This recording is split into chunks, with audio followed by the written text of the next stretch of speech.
No role plays, no conference calls, no BS. Chris and Lorenzo share 4 decades of combined experience to help you become a more effective leader.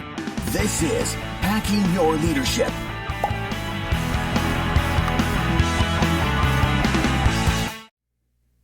Welcome to Hacking Your Leadership. I'm Chris. And I'm Lorenzo. And Lorenzo, on this episode, I want to go over a couple of things that are kind of made me think of when I went to college and I studied psychology, and it was a fun time. I like knowing what makes people tick. And I came across an article that talks about the kind of ways people distort things that they don't have to, like meaning they kind of become victim to their own minds, and they change a situation into something that it's not. And this is a touchy subject here because, you don't want to say to somebody, you're doing this. You don't want to call out to somebody that they're doing this from a standpoint of, oh, all you have to do is just not do that, right? Because a lot of these things are rooted in deep-seated things that people have brought with them, their history, their past experiences. If someone's doing these things, it's because there's a reason for it. They're not just deciding to, because none of them are positive. They're all things that kind of trap us into doing things that we shouldn't be doing, but that doesn't mean there aren't reasons for them. And so what I want to do is I want to spend a couple episodes going over these things. These are common cognitive distortions that exist throughout life, but specifically I want to tie them into leadership and when they happen in the workplace, what we can do as leaders to help guide people through them, or to help, honestly, guide ourselves through them, because it can happen to leaders just as much as to employees. There's about 15 of them that I want to go over, and we'll do a few of them for each episode. On this episode, I want to talk about specifically 3 of them: filtering, polarization, and overgeneralization. And I think these 3 are kind of like good jumping off points because they happen to a lot of people. There's not a single one on this list that I'm not guilty of myself at some point in time. And so I want to talk about these because being able to recognize them when they're happening might lead people to be able to kind of keep them in check, or recognizing them out of your people might be able to, help you from a leadership standpoint to, kind of get people through them. These are some of my favorite episodes, and I think this, just what we're talking about right now will probably be something that we pull back on, or that I share with people in the future. And I feel this way because I remember when we talked about the developer's dark side. Oh, yes. And we did that series, and the amount of times that I've kind of referenced that or said, hey, if you want to go a little bit deeper into not just like the leadership theories and some of the things that we talk about and the importance of, some of these behaviors, but if you really want to take some time to do some self-reflection, to think about people in a different way, to kind of self-assess, your own way that you show up for people. I really enjoyed that series, and everybody who has listened to it and kind of done the follow-up research on the initial element of the developer's dark side have all shared they've really enjoyed it, because it kind of lets you know, like you were just saying, that like these exist in all of us. We're sometimes guilty of these things because this is just kind of our background and experience. It's not that they're all bad. It's not that they're all good. They just are. But knowing that they exist, knowing that these things are out there, knowing that we can fall into some of these traps, and knowing that sometimes people like show up this way. Again, not even knowing that they're showing up this way, but just to simply be talking about it, I think is very helpful for a lot of leaders that are trying to figure out, how do I build long-term trusting relationships with people? I think that's spot on. I think the tendency can be to, when you recognize that, to A, not recognize it when it's happening in yourself, and also B, equally as destructive, when you're recognizing it happening in other people, to try to shut it down like just don't do you're doing this right now, stop doing that. And again, this is about being able to help people through these times when they're happening, and also to be better at recognizing it within yourself. So the first one, filtering, I want to kind of a picture an example here. It's time to sit down and you give a performance review as a leader to somebody, and you go through all of the positives and all of the things that are constructive, all the things that they need to work on, the things that are positive. And it's an overall good performance review, and they get a good rating, and they get their merit raise or their cost of living adjust, whatever it is. That all happens, and it's what will be considered a positive review overall. but you notice that they are just kind of in a bad mood and a slump for the days following it. And you find out what they're doing is they are just dwelling completely on the single item that you mentioned that it was something to work on. Something constructive that you said, hey, you could work on this. And all they heard in the entire review was, oh my gosh, I am terrible at doing this. And I heard none of the positive stuff that you gave me before. I think this is something that a lot of people tend to do. Yeah, myself included from time to time. I think that it's getting recognition or being told a job well done. When you view the work as an ongoing journey, and then you think about all the things that you could have done differently, or really like all the things that you've learned, and then looking back on the work and being like, man, like I know that had I learned this sooner, or had I made this adjustment sooner, this outcome would have been different. I think though the difference being, and I like that you called this out, is that people focus on the negatives exclusively. Yeah. Where it's like, no, like I can feel a certain way about it. I can be like, man, that would have been great if. But I think that there are people sometimes that only focus on the negative. They only hear that thing. There's all this great stuff, and I've had leaders that have worked with me before in the past where I felt that, where it's like, here's this really good conversation, and then here's the one thing that I would say that maybe take a look at or focus on, or that could be an opportunity, and they just get stuck on that, and then that's all they want to talk about, and it's almost like this like natural, like I want to defend that, or I think this is, and it's kind of like, look, this is just a small thing, but how they filter and how that can be a sticking point, I think is something that that people should be aware of, and figure out ways to kind of work through it, because that could just lead you down a lot of paths and spirals that really, really slow down your opportunity for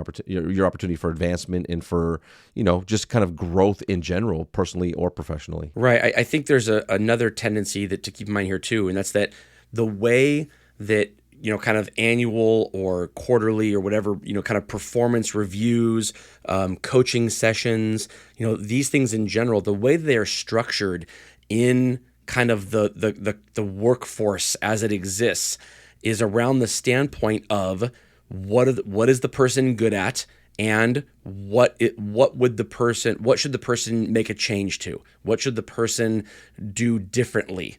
Where's the person, for lack of a better word, where are they getting stuck? What should they kind of work on, or what to kind of make themselves better?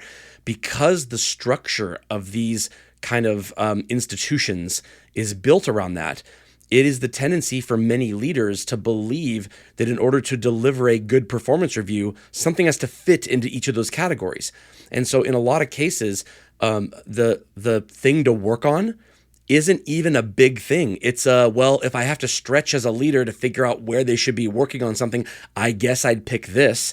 But it doesn't mean they're bad at it. It just means that if there's something they should be focusing on, this is what it is. So it's very possible in all these situations that you're not even bad at it, that it's just what the leader had to come up with to be able to fill in that box. And if you ask me, the way these things are structured in general should change to allow for that not being the case. A leader should be able to look at something and say, you know what, there really is nothing specifically they need to be working on right now. They just need to continue to grow and get better in all of the things, just practicing the role and getting better at the role if they want to have opportunities for advancement.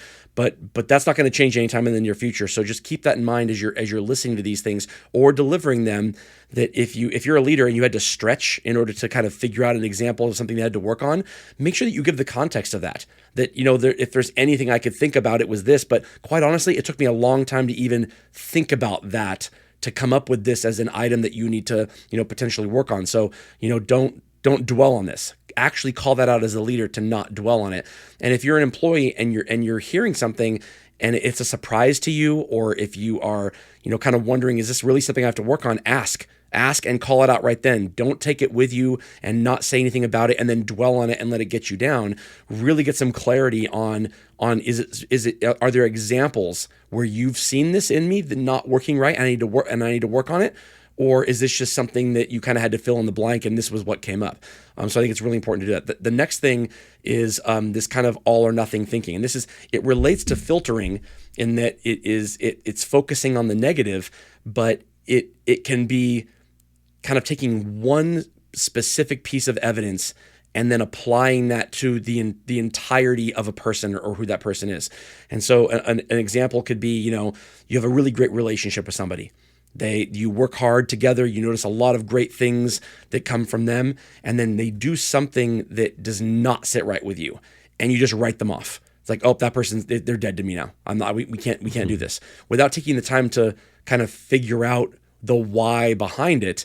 It's like it's very easy for a relationship to end with you, but very hard to grow it or maintain it. The standards are incredibly high. I think people do this a lot. Yeah, I think too in leadership sometimes this is where I see where leaders will kind of project the way that they want people to do the work onto the way that somebody's doing the work. And It's kind of like, if you're not doing it the way that I would have done it, or if you're not, like, if I give you this advice and then you decide not to use that advice in how you get something done. Now, even if it still gets done, even if it's successful, even if it happened that way, it's kind of like this, like you can't take direction, or you didn't do what I said, or we don't see this work the same way. Like, did you do that to kind of spite me or to prove me wrong? Like, they get stuck in these spaces there where it's like this all or nothing kind of feeling. And it's like that's not people, that's not leadership.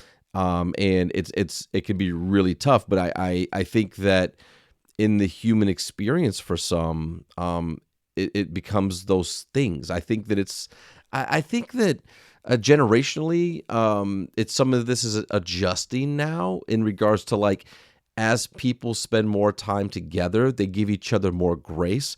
But I also think that, like, off the like out of the gate right now, initially, if there are things that somebody either believes or states or has a position on that is different, then it's like immediately like, oh, we can't see eye to eye on anything. Like because that one thing we see differently, there's no way that we can kind of connect. So, like, we're kind of in this weird space where we're trying to create spaces so that people can connect on a more human level, while also realizing that initial connection is critical to how long this takes, or if it's even possible. And the idea that you'll be able to find, clones of who you are in the workplace, and anything short of that is, not acceptable. That's ridiculous, of course. Like, there's going to be people who are different than the way you do things, who do things differently, and that's okay, because it takes, a lot of different ways of doing things. Where I see this happen in leaders is when you get somebody, you have to hold somebody accountable for something. Like, for real, they did something wrong. You have to hold them accountable to it. But then afterwards, after that meeting, because the history with that person was so good, they did things right for so long, there's almost this feeling of betrayal in the leader. Like, oh, I thought you were one of the good ones, but apparently you're not. And then you almost subconsciously give that person the cold shoulder for days or weeks afterwards. Like, they've tested your ability to judge people, and now you're wrong because you thought you could judge people correctly, but clearly you can't, because they've done something that was offensive to you, and now you write them off, and now you're going to give them the cold shoulder, or they kind of feel the tension in the air as you approach them for a few days or weeks afterwards. That's terrible leadership.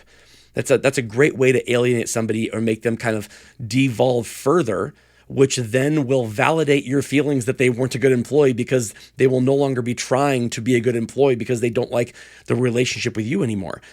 Instead, if you hold somebody accountable to something, move on from it. It didn't happen. You write it down, you put it on paper because you're doing your job as a leader, but then you move on as if it never happened. The paperwork is the evidence that it happened. If it ever needs to be called upon again, you're more likely to get positive results out of that person if you can pretend it never happened once that formal documentation is done and you can kind of move on with it. The last one I want to talk about is this kind of overgeneralization that people do.